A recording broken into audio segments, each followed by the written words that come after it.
اس قدر بھی دیوانگی ظاہر نہ کرو، اچھی بری ہر طرح کی نظریں ہوتی ہیں، حاسدین کی نظر لگ جایا کرتی ہے۔ اور حسن نوید ہنس دیتا۔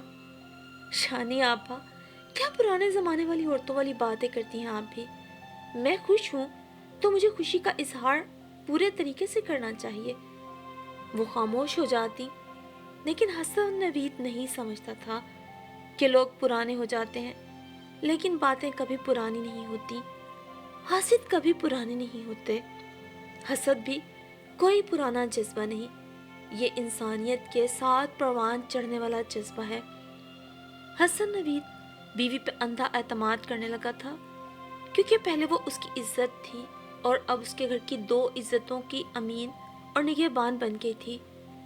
لیکن اندھا اعتماد اکثر نقصان پہنچاتا ہے۔ شاید اس کی وجہ یہ ہوتی ہے کہ اگلا شخص اس اعتماد سے ناجائز مارجن لینے لگتا ہے۔ مارجن بڑھاتے بڑھاتے وہ ایک ایک کر کے حدیں توڑتا جاتا ہے، اور ہر حد توڑنے پر اپنے محب کو محبت کی تعویل بناتا ہے، اور یہ سوچے بنا کہ ہر حد ٹوٹنے پر وہ تعویل بھی کتنی کمزور پڑ جاتی ہے۔ یہی معاملہ افشین کے ساتھ بھی ہوا۔ شادی کے بعد سے دعا اور دیا کی پیدائش اور پھر ابتدائی پرورش کے سال اس کے بے حد مصروف گزرے۔ جب دعا اور دیا نے مونٹیسری جانا شروع کیا تو وہ اچانک سے بالکل فارغ ہو کے رہ گئی، اور سارا دن اتنے بڑے گھر میں بولائی بولائی پھرتی۔ اسے تنگ آ کے حسن سے جاب کرنے کی بات کر ڈالی۔ میں بہت بور ہو جاتی ہوں حسن، اب بچیاں سمجھدار ہو گئی ہیں، مکمل طور پہ مجھ پہ ڈیپینڈ نہیں کرتی، اگر میں جاب کر لوں تو میں بھی کچھ مصروف ہو جاؤں گی۔ حسن نے مسکرا کے اس کا ہاتھ تھپکا اور بولا، مائی سویٹ ہارٹ وائف، میں نے تمہاری جاب پر نہ پہلے کوئی اعتراض کیا تھا نہ اب کروں گا، تم مینج کر سکتی ہو تو ضرور کرو، بس اتنا ذہن میں رکھنا کہ میں اور بچیاں اگنور نہ ہو جائیں، کام کاج کے لیے ملازم ہیں، مسئلہ ہوا تو مزید بھی رکھ لیں گے، لیکن بس مجھے اور بچیوں کو توجہ دینے کی کوشش کرنا، کسی ملازم کی ضرورت نہ پڑے ہمارے لیے۔ آخری بات پر اس نے آنکھ ماری تو افشین نے چھینپ کر اس کے کندھے پہ مکہ رسید کیا۔ فضول نہ بولیں، ایسا کچھ نہیں ہونے لگا، وہ کہکا مار کے ہنس دیا، اور بس ان کی خوبصورت زندگی کی خوبصورتیاں اسی فیصلے کے ساتھ تمام ہو گئیں۔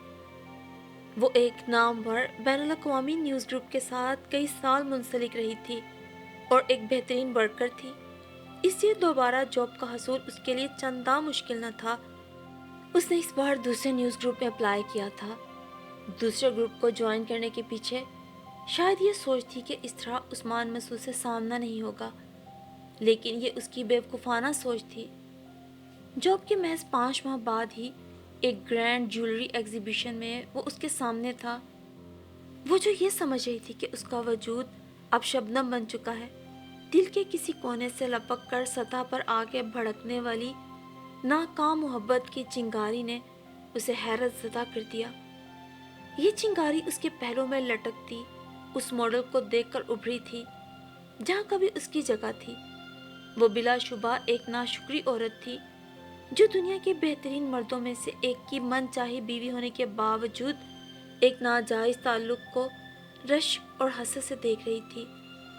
اسے دیکھ کر حیرت زدہ تو عثمان مسعود بھی تھا۔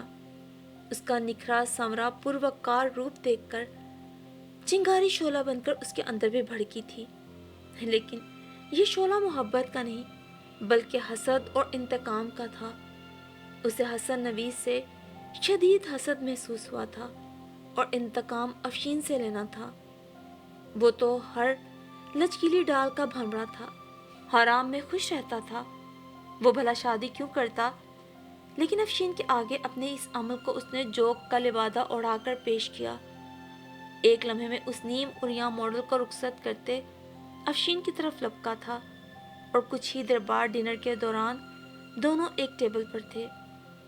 تم نے شادی کیوں نہیں کی؟ تم سا کوئی ملا ہی نہیں تو کیسے کرتا؟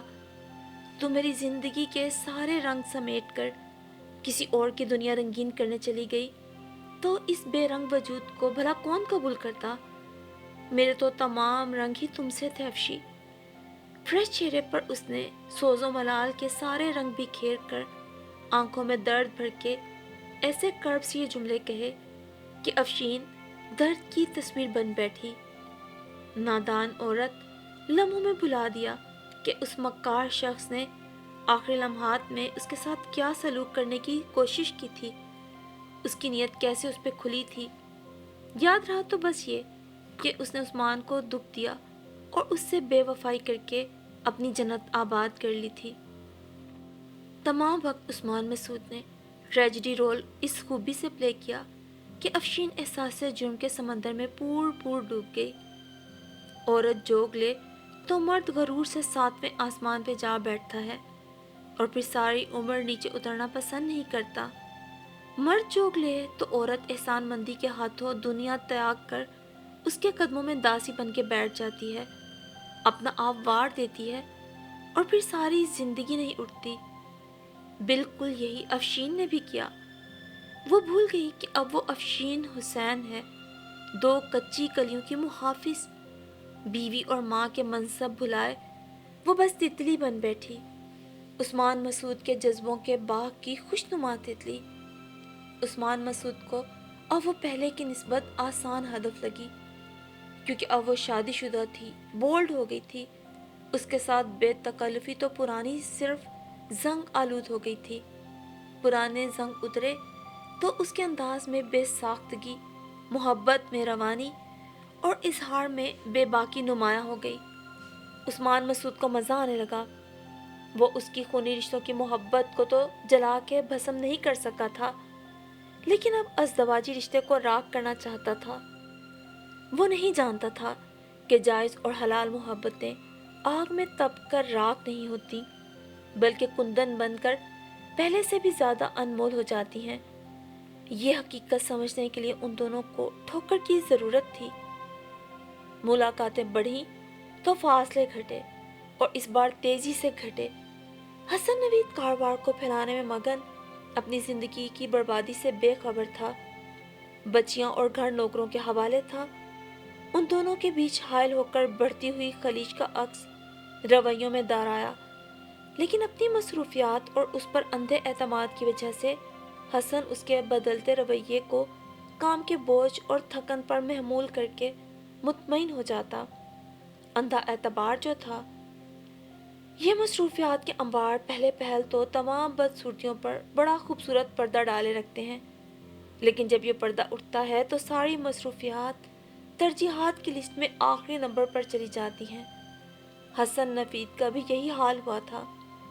عورت جذبات میں اندھی ہو جائے تو ایڑیاں رگڑتے ضدی بچے کی طرح اپنے دماغ میں وہ تعویلیں بھر لاتی ہے کہ عقل ماتم کنا ہو جاتی ہے۔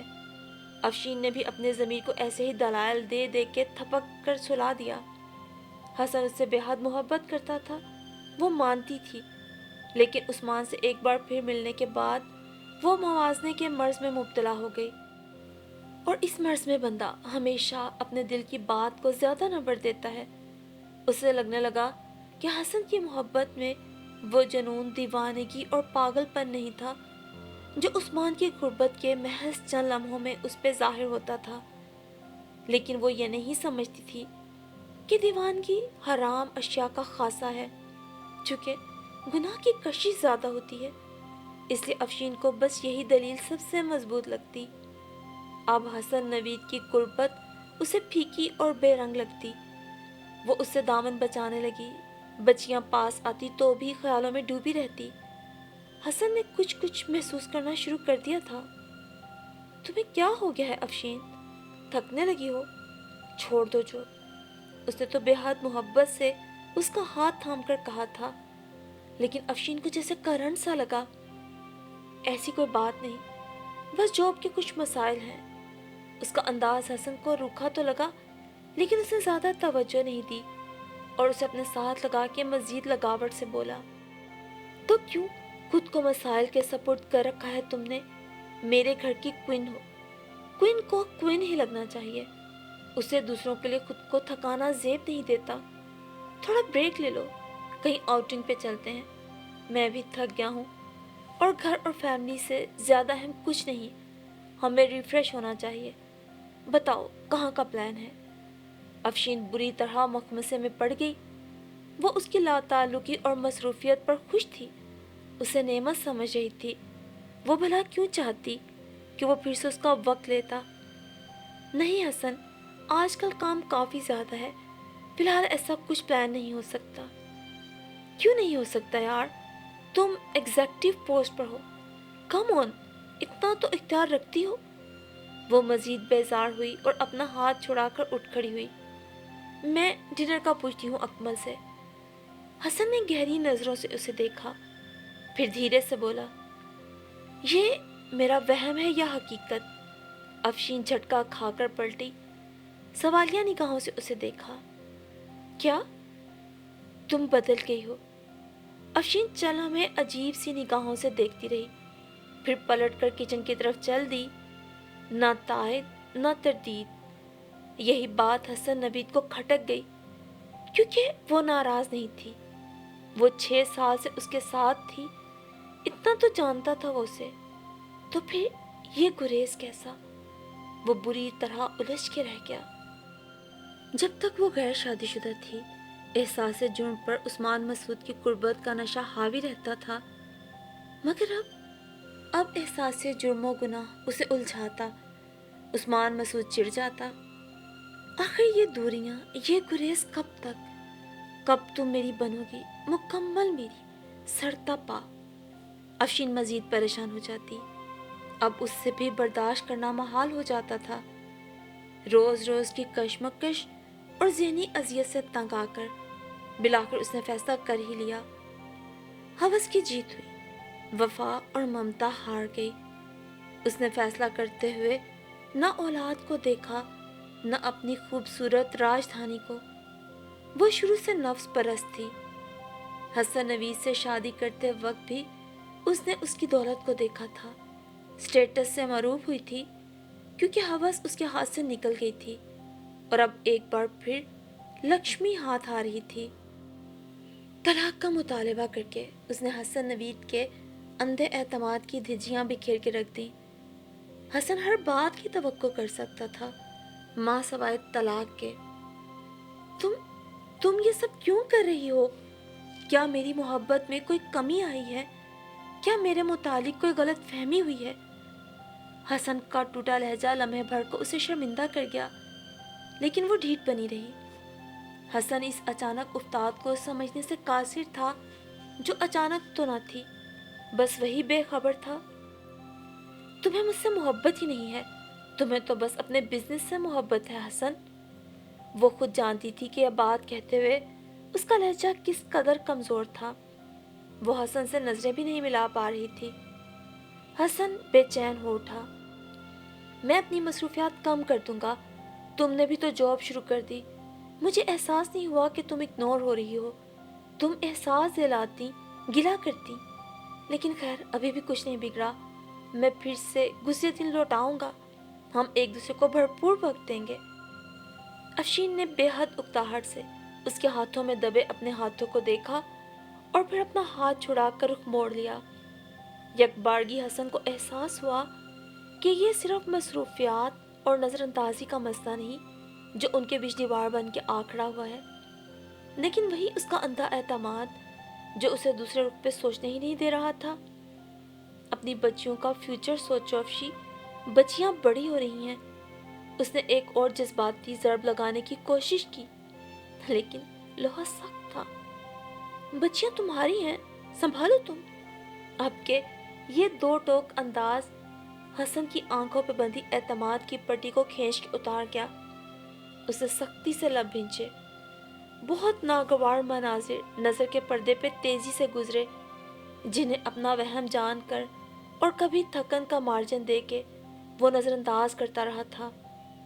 تلخ حقائق کی کڑیاں خود بخود جڑنے لگی، اس کے ماتھے پہ ابری موٹی سی رگ پھڑکنے لگی۔